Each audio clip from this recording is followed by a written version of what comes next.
ಮುಗದ ಹೋತ್ರಿ ಕತಿ. ಯಾರು ಚಪ್ಪಾಳೆ ತಟ್ಟುವಂಗಿಲ್ಲ. ಶರಣಾರ್ಥಿ ಅಂದರೆ ಪ್ರತಿಯಾಗಿ ಶರಣಾರ್ಥಿ ಹೇಳಬೇಕು. ಯಾಕಂದರೆ ಇನ್ನು 10, 11, 12, 13 ವಿಶೇಷ ಕಾರ್ಯಕ್ರಮದಲ್ಲಿ ಬಹಳ ದೊಡ್ಡ ದೊಡ್ಡ ಪರಮ ಪೂಜ್ಯ ಮಹಾಸ್ವಾಮೀಜಿಯವರೆಲ್ಲರೂ ಇಲ್ಲಿ ಬರ್ತಾ ಇರೋದ್ರಿಂದ ಅವರೆಲ್ಲರೂ ಶರಣಾರ್ಥಿ ಅಂದಾಗ ನೀವು ಚಪ್ಪಾಳೆ ತಟ್ರಿ ಮುಗಿದು ಹೋಗ್ತು ನೋಡ್ರಿ. ಒಬ್ರು ಯಾರು ಚಪ್ಪಾಳೆ ತಟ್ಟರೆ ಮುಗಿದ ಹೋಯ್ತದೆ, ಗದ್ಲಕ್ಕೆ ಬಿದ್ದಂಗೆ ಆಗ್ತದೆ. ಈಗ ಎಲ್ಲರೂ ಪ್ರಾಕ್ಟೀಸ್ ಮಾಡಿಬಿಡ್ರಿ. ಚಳಿ ಐತಿ ಹಂಗೋ ಕೈ ಕಟ್ಕೊಂಡು ಕೂತು ಬಿಡ್ರಿ. ಏನಾದ್ರು ವಿಶೇಷ ಇದ್ದಾಗ ಅಷ್ಟೇ ಜೋರಾಗಿ ಚಪ್ಪಾಳೆ ತಟ್ರಿ ಅನ್ನೋವಾಗ ಅಷ್ಟೇ ನೀವು ತಟ್ಟಬೇಕು. ಇವತ್ತು ನೋಡ್ರಿ, ಒಂದು ವಿಶೇಷವಾಗಿರುವಂತಹ ಪುಣ್ಯ ಪರ್ವದಲ್ಲಿ ನಾವೆಲ್ಲರೂ ಇದ್ದೇವೆ. ನಾನು ಇದೊಂದು ರೀತಿ ಹೆಂಗಾಗಿಬಿಡ್ತಂದ್ರೆ, ಆಸತ್ ಬ್ಯಾಸತ್ ಅಕ್ಕನ ಮನೆಗೆ ಬಂದ್ರೆ ಅಕ್ಕನ ಗಂಡ ಕಾವು ಕಂದಂಗೆ ಆಗಿಬಿಡ್ತೀವಿ. ಇಲ್ಲಿ ಏನಾರೇ ನಡೆದದು ನೋಡೋನು, ಅಜ್ಜಾರು ನೋಡ್ಕೊಂಡು ಹೋಗೋನು, ಮತ್ತೇನಾರೇ ಸೇವಾ ಇದ್ರೆ ಮಾಡೋನು ಅಂತ ತಿಳ್ಕೊಂಡು ನಾ ಬಂದರೆ ಒಮ್ಮೆ ಮೈಕ್ ನನ್ನ ಕೈಯೊಳಗೆ ಕೊಟ್ಟು ನಿಂದ್ರಿಸಿಬಿಟ್ರಪ್ಪ ಅವರು. ಆದರೂ ಒಂದೆರಡು ಮಾತುಗಳನ್ನು ಈ ವೇದಿಕೆ ಮೂಲಕ ಹೇಳೋದು ಅಂದರೆ, ಪರಮ ಪೂಜ್ಯರಾಗಿರುವಂತಹ ಚನ್ನಬಸವ ಮಹಾಶಿವಯೋಗಿಗಳವರು ಬಹಳ ಅಂದರೆ ಬಹಳ ಅಪರೂಪದ ಗುರುಗಳರ್ರಿ ಅವರು. ಇವತ್ತು ನಾವು ಬಹಳ ದೊಡ್ಡ ಪ್ರಮಾಣದಲ್ಲಿ ದೊಡ್ಡ ಹೆಸರನ್ನು ಮಾಡಿರುವಂತಹ ಸ್ವಾಮಿಗಳದ್ದೊಂದು ನಾವು ಲಿಸ್ಟ್ ತಯಾರು ಮಾಡಿದ್ದೀವಿ. ಅಂದರೆ ಬಂತನಾಳದ ಪರಮ ಪೂಜ್ಯರಾಗಿರುವಂತಹ ಸಂಗನಬಸವ ಮಹಾಸ್ವಾಮಿಗಳವ್ರದ್ದು ಭಾಳ ದೊಡ್ಡ ಹೆಸರು. ನೀವು ವಿಜಯಪುರ ಭಾಗಕ್ಕೆ ಹೋಗಿ ಬಂತನಾಳದ ಸಂಗನಬಸವ ಶಿವಯೋಗಿ ಅಂದುಬಿಟ್ರೆ ಸಾಕು, ಜನ ನಿಮಗೆ ನಮಸ್ಕಾರ ಮಾಡಿಬಿಡ್ತಾರೆ. ಅಷ್ಟು ಹೆಸರನ್ನು ಮಾಡಿರುವಂತಹ ಪರಮ ಪೂಜ್ಯನೀಯ ಗುರುಗಳವರು ಇವತ್ತು ಇಡೀ ಭಾರತವೇ ಹೆಮ್ಮೆ ಪಡುವಂತಹ BLD ಸಂಸ್ಥೆಯನ್ನು ಕಟ್ಟಿ ಬೆಳೆಸಿರುವಂತಹ ಗುರುಗಳು, ಆಶೀರ್ವಾದ ಮಾಡಿದಂಥ ಗುರುಗಳು. ಅಂಥ ಬಂತನಾಳದ ಪರಮ ಪೂಜ್ಯ ಮಹಾಸ್ವಾಮೀಜಿಯವರು ತಮ್ಮ ಪ್ರವಚನವನ್ನು ಪ್ರಾರಂಭ ಮಾಡಿದರು ಅಂದರೆ ಸಾವಿರ ಜನ ಎಲ್ಲ ಅವಾಗ ಬಂದು ಸೇರೋರು, ಚಕ್ಕಡಿಗಳನ್ನು ಕಟ್ಟಿಕೊಂಡು ಬರೋರು. ಬಂತನಾಳ ಅಜ್ಜಾರು ಬರ್ತಾರೆ ಅಂದರೆ ಆ ಊರಿಗೆ ಹಬ್ಬನೇ ಹಬ್ಬ. ಅಷ್ಟು ದೊಡ್ಡ ಪ್ರಮಾಣದ ಗುರುಗಳವರು. ಅಂಥ ಗುರುಗಳಿಗೆ ಸಮಾಜ ಸೇವಾ ದೀಕ್ಷೆಯನ್ನು ನೀಡಿ, ನೀನು ಸಮಾಜ ಸೇವೆಯನ್ನು ಹಿಂಗ ಮಾಡಬೇಕು ನೋಡ್ತಮ್ಮ ಅಂತ ತಿಳ್ಕೊಂಡು ಹೇಳಿದವರು ಯಾರು ಅಂದರೆ ಮೋಟಗಿ ಮಠದ ಪರಮ ಪೂಜ್ಯರಾಗಿರುವಂಥ ಚನ್ನಬಸವ ಶಿವಯೋಗಿಗಳು.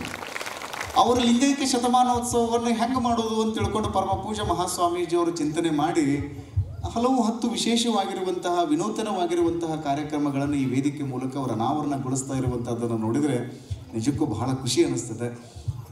ಈಗ ನೋಡ್ರಿ, ಇದೊಂದು ಸಂದರ್ಭ. ಈಗ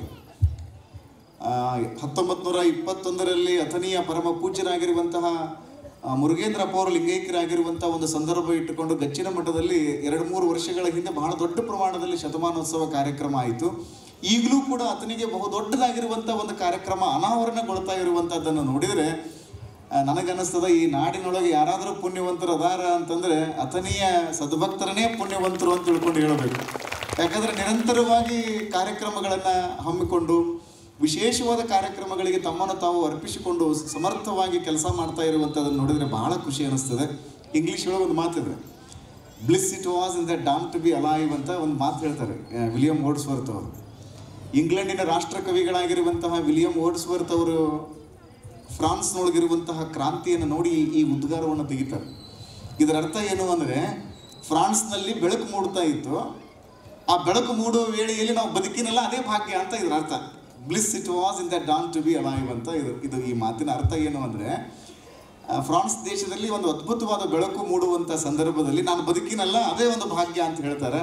ಈಗ ನಾವು ಅಥಣಿ ಎಲ್ಲ ಭಕ್ತರು ಏನು ತಿಳ್ಕೊಳ್ಬೇಕು ಅಂದರೆ, ಮೋಟಗಿ ಮಠದ ಪರಂ ಜ್ಯೋತಿಯಾಗಿರುವಂತಹ ಚನ್ನಬಸವ ಶಿವಯೋಗಿಗಳವರ ಲಿಂಗೈಕ್ಯ ಶತಮಾನೋತ್ಸವದೊಳಗೆ ನಾವೆಲ್ಲ ಅದೀವಲ್ಲ ಅನ್ನೋದೇ ಒಂದು ಭಾಗ್ಯ ಅಂತ ನಾವೆಲ್ಲ ತಿಳ್ಕೊಳ್ಬೇಕು. ಹೀಗಾಗಿ ಪರಮ ಪೂಜ್ಯರ ಬಗ್ಗೆ ಹೆಚ್ಚೇನು ಹೇಳುವಂಥ ಅವಶ್ಯಕತೆ ಇಲ್ಲ. ಅವರು ಈ ಒಂದು ಕಾರ್ಯಕ್ರಮವನ್ನು ನೆಪವಾಗಿಟ್ಟುಕೊಂಡು ಸಮಾಜಕ್ಕೆ ಉಪಯೋಗವಾಗುವಂತಹ ಹಲವು 10 ರಚನಾತ್ಮಕ ಕಾರ್ಯಕ್ರಮಗಳನ್ನು, ಧನಾತ್ಮಕ ಕಾರ್ಯಕ್ರಮಗಳನ್ನು ಈ ವೇದಿಕೆ ಮೂಲಕ ಆಯೋಜನೆ ಮಾಡುವುದರ ಮೂಲಕ ನೋಡ್ರಿ, ಎಲ್ಲರಿಗೂ ಪೌರ ಕಾರ್ಮಿಕರಿಗೆ ಸನ್ಮಾನ, ಸಮಾಜ ಸೇವಕರಿಗೆ ಸನ್ಮಾನ, ವೈದ್ಯರುಗಳಿಗೆ ಸನ್ಮಾನ, ನ್ಯಾಯವಾದಿಗಳಿಗೆ ಸನ್ಮಾನ, ಸದ್ಭಕ್ತರಿಗೆ ಸನ್ಮಾನ, ತಾಯಂದಿರಿಗೆ ಸನ್ಮಾನ, ಇದನ್ನೆಲ್ಲ ನೋಡಿದರೆ ನಿಜಕ್ಕೂ ಮೋಟಗಿ ಮಠ ಅಂದರೆ ಇದು ಕೇವಲ ಒಂದು ಮಠವಾಗಿ ಉಳಿದಿಲ್ಲ, ಕರ್ತಾರನ ಕಮ್ಮಟವಾಗಿ ನಮ್ಮ ಕಣ್ಣ ಮುಂದಿನ ಕಾಂತಿಯಾಗಿ ಇವತ್ತು ಇದು ಬೆಳಗ್ತಾ ಇರುವಂಥದ್ದನ್ನು ನೋಡಿದರೆ ಬಹಳ ಖುಷಿ ಅನ್ನಿಸ್ತದೆ. ಈ ಕಾರ್ಯಕ್ರಮವನ್ನು ನಾವೆಲ್ಲ ಸೇರಿ ಯಶಸ್ವಿಗೊಳಿಸೋಣ ಅನ್ನುವಂಥ ಮಾತನ್ನು ಈ ಸಂದರ್ಭದಲ್ಲಿ ಹೇಳಿ, 10, 11, 12, 13 ಈಗೆಲ್ಲ ಈ ಲೀಗ್ ಮ್ಯಾಚ್ಗಳ್ರಿ ಈಗ ಸದ್ಯ ಇರೋದೆಲ್ಲ ಈಗ. ಆಮೇಲೆ quarter final, semifinal, final match ಎಲ್ಲ ಯಾವಾಗದಾವ 10ರಿಂದ ಶುರು ನೋಡ್ರಿ. ಎಲ್ಲ ಸುತ್ತೂರಿನ ಜಗದ್ಗುರು ಮಹಾಸನ್ನಿಧಿಯವರು ಹಿಡಿದುಕೊಂಡು ಸಿದ್ಧಗಂಗೆಯ ಪರಮ ಪೂಜ್ಯ ಮಹಾಸ್ವಾಮೀಜಿಯವರು, ನಮ್ಮೆಲ್ಲರ ಪರಮಾರಾಧ್ಯ ಗುರುಗಳಾಗಿರುವಂತಹ ಗದುಗಿನ ಜಗದ್ಗುರು ಮಹಾಸನ್ನಿಧಿಯವರು, ಎಲ್ಲ ಪರಮ ಪೂಜ್ಯರು ಈಗ ಕನ್ನಡ ನಾಡಿನ ಎಲ್ಲ ಮಠಗಳ ದಾರಿಗಳೆಲ್ಲ ಎಲ್ಲಿ ಬಂದು ಸೇರ್ತಾವಂದ್ರೆ ಅಥಣಿಯ ಮೋಟಿಗೆ ಮಠಕ್ಕೇ ಬಂದು ಸೇರ್ತಾವೇನೋ ಅನ್ನೋಷ್ಟರ ಮಟ್ಟಿಗೆ ಈ ಕಾರ್ಯಕ್ರಮ ನಡೀತದೆ.